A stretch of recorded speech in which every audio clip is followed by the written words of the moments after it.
യോഹന്നാൻ അധ്യായം 11. മറിയയുടെയും അവളുടെ സഹോദരി മാർത്തയുടെയും ഗ്രാമമായ ബെഥാനിയിലെ ലാസർ എന്നൊരുത്തൻ ദീനമായി കിടന്നു. ഈ മറിയായിരുന്നു കർത്താവിനെ പരിമള തൈലം പൂശി തന്റെ തലമുടി കൊണ്ട് അവന്റെ കാൽ തുടച്ചത്. അവളുടെ സഹോദരനായ ലാസറായിരുന്നു ദീനമായി കിടന്നത്. ആ സഹോദരിമാർ അവന്റെ അടുക്കൽ ആളയച്ചു. കർത്താവേ, നിനക്ക് പ്രിയനായവൻ ദീനമായി കിടക്കുന്നു എന്ന് പറയിച്ചു. യേശു അത് കേട്ടിട്ട്, ഈ ദീനം മരണത്തിനായിട്ടല്ല, ദൈവത്തിന്റെ മഹത്വത്തിനായിട്ട് അത്രേ എന്ന് പറഞ്ഞു. യേശു മാർത്തയും അവളുടെ സഹോദരിയെയും ലാസറിനെയും സ്നേഹിച്ചു. എന്നിട്ടും അവൻ ദീനമായി കിടക്കുന്നു എന്ന് കേട്ടാറ് താൻ അന്ന് ഇരുന്ന സ്ഥലത്ത് 2 ദിവസം പാർത്തു. അതിന്റെ ശേഷം അവൻ ശിഷ്യന്മാരോട്, നാം വീണ്ടും യഹൂദയിലേക്ക് പോകാമെന്ന് പറഞ്ഞു. ശിഷ്യന്മാർ അവനോട്, റബി, യഹൂദന്മാർ ഇപ്പോൾ തന്നെ നിന്നെ കല്ലെറിയാൻ ഭാവിച്ചുവല്ലോ, നീ പിന്നെയും അവിടെ പോകുന്നു എന്ന് ചോദിച്ചു. അതിന് യേശു, പകലിന് 12 മണി നേരമില്ലയോ? പകൽ സമയത്ത് നടക്കുന്നവൻ ഈ ലോകത്തിന്റെ വെളിച്ചം കാണുന്നതുകൊണ്ട് ഇടറുന്നില്ല, രാത്രി നടക്കുന്നവനോ അവന് വെളിച്ചമില്ലായക കൊണ്ട് ഇടറുന്നു എന്ന് ഉത്തരം പറഞ്ഞു. ഇത് പറഞ്ഞിട്ട് അവൻ, നമ്മുടെ സ്നേഹിതനായ ലാസർ നിദ്ര കൊള്ളുന്നെങ്കിലും ഞാൻ അവനെ ഉണർത്തുവാൻ പോകുന്നുവെന്ന് അവരോട് പറഞ്ഞു. ശിഷ്യന്മാർ അവനോട്, കർത്താവേ, അവൻ നിദ്ര കൊള്ളുന്നെങ്കിൽ അവന് സൗഖ്യം വരുമെന്ന് പറഞ്ഞു. യേശുവോ അവന്റെ മരണത്തെക്കുറിച്ചായിരുന്നു പറഞ്ഞത്, ഉറക്കമെന്ന് നിദ്രയെക്കുറിച്ച് പറഞ്ഞുവെന്ന് അവർക്ക് തോന്നിപ്പോയി. അപ്പോൾ യേശു സ്പഷ്ടമായി അവരോട്, ലാസർ മരിച്ചുപോയി, ഞാൻ അവിടെ ഇല്ലാഞ്ഞതുകൊണ്ട് നിങ്ങളെ വിചാരിച്ച് സന്തോഷിക്കുന്നു, നിങ്ങൾ വിശ്വസിപ്പാനിടയാകുമല്ലോ, എന്നാൽ നാം അവന്റെ അടുക്കൽ പോകാമെന്ന് പറഞ്ഞു. ദിദിമോസ് എന്ന പേരുള്ള തോമസ് ശിഷ്യന്മാരോട്, അവനോട് കൂടെ മരിക്കേണ്ടതിന് നാമും പോകാമെന്ന് പറഞ്ഞു. യേശു അവിടെ എത്തിയപ്പോൾ അവനെ കല്ലറയിൽ വെച്ചിട്ട് 4 ദിവസമായി എന്നറിഞ്ഞു.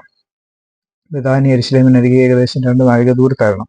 മാർത്തയെയും മറിയയെയും സഹോദരനെ കുറിച്ച് ആശ്വസിപ്പിക്കേണ്ടതിന് പല യഹൂദന്മാരും അവരുടെ അടുക്കൽ വന്നിരുന്നു. യേശു വരുന്നുവെന്ന് കേട്ടിട്ട് മാർത്ത അവനെ എതിരേൽപ്പാൻ ചെന്നു. മറിയയോ വീട്ടിലിരുന്നു. മാർത്ത യേശുവിനോട്, കർത്താവേ, നീ ഇവിടെ ഉണ്ടായിരുന്നുവെങ്കിൽ എന്റെ സഹോദരൻ മരിക്കുകയില്ലായിരുന്നു. എപ്പോഴും നീ ദൈവത്തോട് എന്റെ അപേക്ഷയാലും ദൈവം നിനക്ക് തരുമെന്ന് ഞാൻ അറിയുന്നുവെന്ന് പറഞ്ഞു. യേശു അവളോട്, നിന്റെ സഹോദരൻ ഉയർത്തെഴുന്നേൽക്കുമെന്ന് പറഞ്ഞു. മാർത്ത അവനോട്, ഒടുക്കത്തെ നാളിലെ പുനരുത്ഥാനത്തിൽ അവൻ ഉയർത്തെഴുന്നേൽക്കുമെന്ന് ഞാൻ അറിയുന്നുവെന്ന് പറഞ്ഞു. യേശു അവളോട്, ഞാൻ തന്നെ പുനരുത്ഥാനവും ജീവനുമാവുന്നു. എന്നിൽ വിശ്വസിക്കുന്നവൻ മരിച്ചാലും ജീവിക്കും, ജീവിച്ചിരുന്നു എന്നിൽ വിശ്വസിക്കുന്നവൻ ആരും ഒരു നാളും മരിക്കില്ല. ഇത് നീ വിശ്വസിക്കുന്നുവെന്ന് പറഞ്ഞു. അവൾ അവനോട്, ഊഹ കർത്താവേ, ലോകത്തെ വരുവാനുള്ള ദൈവപുത്രനായ ക്രിസ്തു നീ തന്നെ എന്ന് ഞാൻ വിശ്വസിച്ചിരിക്കുന്നു എന്ന് പറഞ്ഞിട്ട് പോയി തന്റെ സഹോദരിയായ മറിയയെ സ്വകാര്യമായി വിളിച്ചു. ഗുരു വന്നിട്ടുണ്ട്, നിന്നെ വിളിക്കുന്നു എന്ന് പറഞ്ഞു. അവൾ കേട്ട ഉടനെ എഴുന്നേറ്റ് അവന്റെ അടുത്ത് വന്നു. യേശു അതുവരെ ഗ്രാമത്തിൽ കിടക്കാതെ മാർത്ത അവനെ എതിരേറ്റ സ്ഥലത്ത് തന്നെയായിരുന്നു. വീട്ടിൽ അവളോടുകൂടെ ഇരുന്ന് അവളെ ആശ്വസിപ്പിക്കുന്ന യഹൂദന്മാർ മറിയ വേഗം എഴുന്നേറ്റ് പോകുന്ന കണ്ടിട്ട് അവൾ കല്ലറയ്ക്കൽ കരവാൻ പോകുന്നു എന്ന് വിചാരിച്ച് പിൻചെന്നു. യേശു ഇരിക്കുന്നിടത്ത് മറിയ എത്തി അവനെ കണ്ടിട്ട് അവന്റെ കാൽക്കൽ വീണു. കർത്താവേ, നീ ഇവിടെ ഉണ്ടായിരുന്നുവെങ്കിൽ എന്റെ സഹോദരൻ മരിക്കുകയില്ലായിരുന്നു എന്ന് പറഞ്ഞു. അവൾ കരയുന്നതും അവളോടുകൂടെ വന്ന യഹൂദന്മാർ കരയുന്നതും യേശു കണ്ടിട്ട് ഉള്ള നൊന്ത് കലങ്ങി. അവനെ വെച്ച് എവിടെയെന്ന് ചോദിച്ചു. കർത്താവേ, വന്ന് കാണുക എന്ന് അവർ അവനോട് പറഞ്ഞു. യേശു കണ്ണുനീർ വാർത്തു. ആകയാൽ യഹൂദന്മാർ കണ്ടോ അവനോട് എത്ര പ്രിയമുണ്ടായിരുന്നു എന്ന് പറഞ്ഞു. ചിലരോ, കുരുടന്റെ കണ്ണൂർന്ന ഇവനെ മറിക്കാതാക്കുവാൻ കഴിഞ്ഞില്ലയോ എന്ന് പറഞ്ഞു. യേശു പിന്നെയും ഉള്ള മുമ്പ് കല്ലറയ്ക്കൽ എത്തി. അതൊരു ഗുഹയായിരുന്നു. ഒരു കല്ലും അതിന്മേൽ വെച്ചിരുന്നു. കല്ല് നീക്കുവിനെന്ന് യേശു പറഞ്ഞു. മരിച്ചവന്റെ സഹോദരിയായ മാർത്ത കർത്താവെ നാറ്റം വെച്ച് തുടങ്ങി, 4 ദിവസമായല്ലോ എന്ന് പറഞ്ഞു. യേശു അവളോട്, വിശ്വസിച്ചാൽ നീ ദൈവത്തിന്റെ മഹത്വം കാണുമെന്ന് ഞാൻ നിന്നോട് പറഞ്ഞില്ലയോ എന്ന് പറഞ്ഞു. അവർ കല്ല് നീക്കി.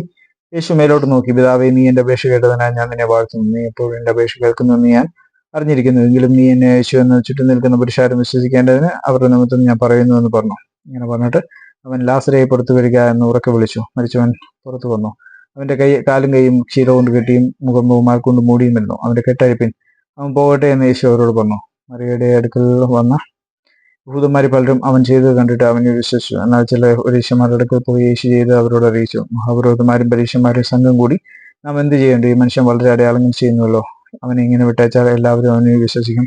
റോമക്കാരും വന്ന് നമ്മുടെ സ്ഥലത്തെയും ജനത്തെയും എടുത്തു കളയുമെന്ന് പറഞ്ഞു. അവരൊരുത്തൻ, ആ സമരത്തെ മഹാപുരോഹിതനായ കയഫാവ് തന്നെ, അവരോട്, നിങ്ങളൊന്നും അറിയുന്നില്ല, ജനം മുഴുവൻ നശിച്ചു പോകാതെ വണ്ണം ഒരു മനുഷ്യൻ ജാതിക്ക് വേണ്ടി മരിക്കുന്നത് അന്ന് എന്ന് ഓർക്കുന്നതുമില്ല എന്ന് പറഞ്ഞു.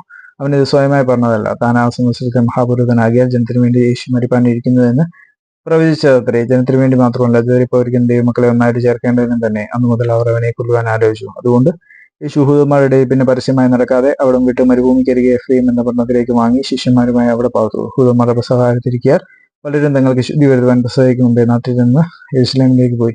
അവർ യേശുവിനെ അന്വേഷിച്ചു. ദേവാലയത്തിൽ നിന്നുകൊണ്ട് എന്ത് തോന്നുന്നു, അവൻ പെരുന്നാൾക്ക് വരികയില്ലയോ എന്ന് തമ്മിൽ പറഞ്ഞു. എന്നാൽ മഹാപുരോഹിതന്മാരും പരീക്ഷന്മാരും അവനെ പിടിക്കണമെന്ന് വെച്ച് അവനിരിക്കുന്ന ഇടം ആരെങ്കിലും അറിഞ്ഞാൽ എറിവ് തരയണമെന്ന് കൽപ്പന കൊടുത്തിരുന്നു.